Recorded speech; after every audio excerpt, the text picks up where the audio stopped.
Live in the Loop, how did that come together? That's a good question. Started with an idea of bringing the neighborhood together. As far as Hinge, what we do is, our mission was to bring two neighborhoods that were separated by an expressway. And the design, the future design of once this sunken highway gets filled in, or the moat that we like to call it. And my partner Suzanne and I, we had an idea like 3 years ago. We said it would be a great idea if we can actually get people together on that bridge, physically together from separate neighborhoods, to come together and have a conversation and talk about neighborhood past and present and the future. And so we said, we'll have a party on the bridge. So, you know, it's like the universe will give you what you ask for. So we just let it germinate for a while. You know, we put it out there in the mastermind world to let it surface. And then a grant came up from AARP. And so I applied for the grant to do this Live on the Loop, or Live on the Loop party, you know, bringing neighborhoods together. Submitted the grant. A few months later, like, congratulations, you got the grant. And I got the award grant, which turned out to be the highest grant they ever gave to do a community project. And so from there, we started to get the wheels moving and bringing in communities and partners to make this happen. So it's always been a dream of ours when we first started Hinge, to bring the neighborhoods physically together on that bridge. And so that's where Live on the Loop came from. And we're hoping that we know, I have to put it out there, we know there will be more events like this in the future until that land is filled in and those communities are connected. Calling out to everyone across the nation. Said the world today is in a desperate situation. Oh, yes, it is.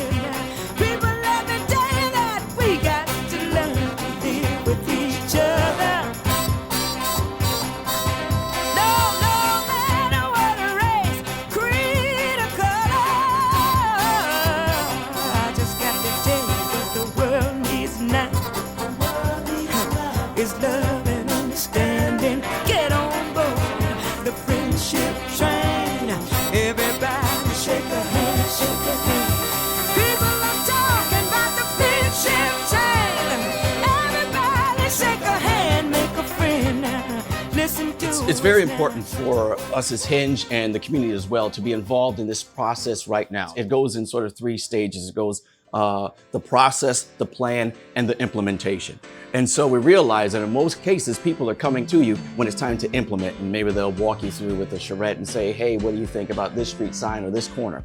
But we understand that the process, you know, the decision making affects the plan, and the people always refer back to the plan. So we knew it was important to be part of that process to sort of disrupt that, have the people engaged at this point, so that when the fill comes into play, when the action comes into play, they look at the plan and say, oh, Hinge neighbors in the community actually said something, so we should look at this plan and try to incorporate this design and this plan as we implement.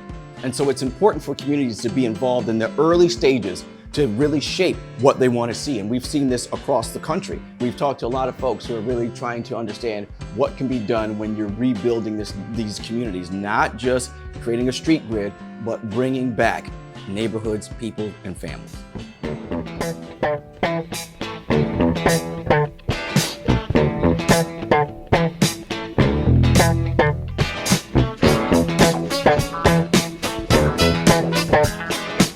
With Live on the Loop, or Live on the Loop, either way you want to play it.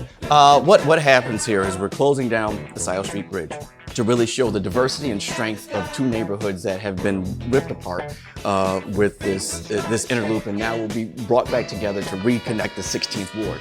And so closing down that bridge, as I said earlier, I grew up on Rich Street, and I would, off of Scioto, and I would go to this place called Paradise, which I found out later was an old fruit farm next to the public market. We would go there and pick fruit trees, you know, pick pears, cherries, all these things. And so I wanted to recreate that on the street. So I'm bringing in pear trees and cherry trees and peach trees and blueberry bushes and strawberries, so that people can actually have that sense of I'm connected to life and nature, and they can feel trees on what is just an asphalt covered bridge. We're gonna have grass there so that people can skip and hop and dance and sit on the grass and see what that would feel like to have a green space in the neighborhood that hasn't been there, for students at School 58, for the neighborhood to enjoy.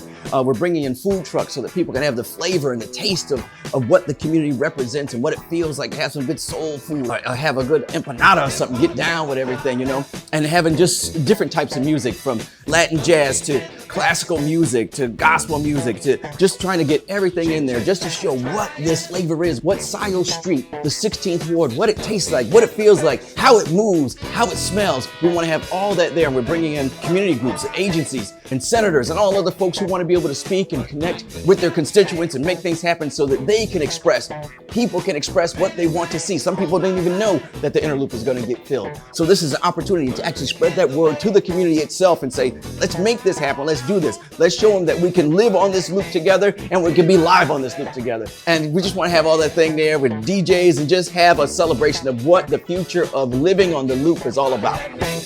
Be myself.